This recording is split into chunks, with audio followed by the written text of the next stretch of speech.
Video শুরুতে দেখেই ফেলেছো অনেক কিছু, নাচ গান অনেক কিছু। তো চলো এবার ভিডিওটা শুরু করা যাক। কাল ছিল 9ই মার্চ, আর সেই দিন লেগেছিল যেন বিয়েবাড়ির বন্যা। তাই চারিদিকে শুধু বিয়েবাড়ি আর বিয়েবাড়ি। তেমনই সেই দিন ছিল আমারও দুটো বিয়েবাড়ি, শ্বশুরবাড়িতে একটা আর বাপের বাড়ির দিক থেকে একটা।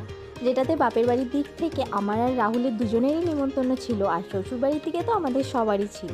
তো আমি বাপের বাড়ির দিকেই গিয়েছিলাম, আর রাহুল ছিল শ্বশুরবাড়ির দিকে। আর বিয়েটা হচ্ছিল তুহিনার, যাতে তোমরা আমার বিয়েতে আশা করি দেখেইছো ভিডিওর মধ্যে। তার আবার বিয়ে আমার 8 মাস পরেই তার বিয়ে। আমরা তো সকাল সকাল করে চলেই এসেছি, আর তখন হচ্ছিল ওর আশীর্বাদ। এখন এবার শুরু হবে ওর গায়ে হলুদ। আমরা এসে টিফিন করে চলে যাই গায়ে হলুদের জায়গায়।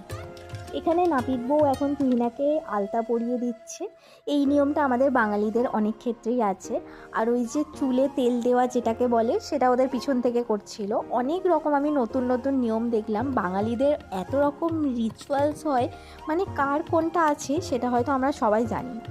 তারপর দুপুরবেলায় খাওয়া দাওয়া সেরে নিয়ে আমরা গেলাম একটু রেস্ট করে তারপর আবার সন্ধ্যেবেলায় সাজুগুজু করতে হবে। ওপরে রেস্ট করতে গিয়ে দেখি এখানে নান্নিমুখ শুরু হয়ে গেছে। আর আমরা বিয়েতে এমন ভাবি একটা জিনিস সাজাই একরকমভাবে, কিন্তু হয়ে যায় উল্টো। সময়ের জন্য সব কিছুই উল্টো উল্টো হয়ে যায়। আর এই দেখো, এই নিয়মটা তোমাদের কার কার আছে আমাকে জানিয়ে তো। আমি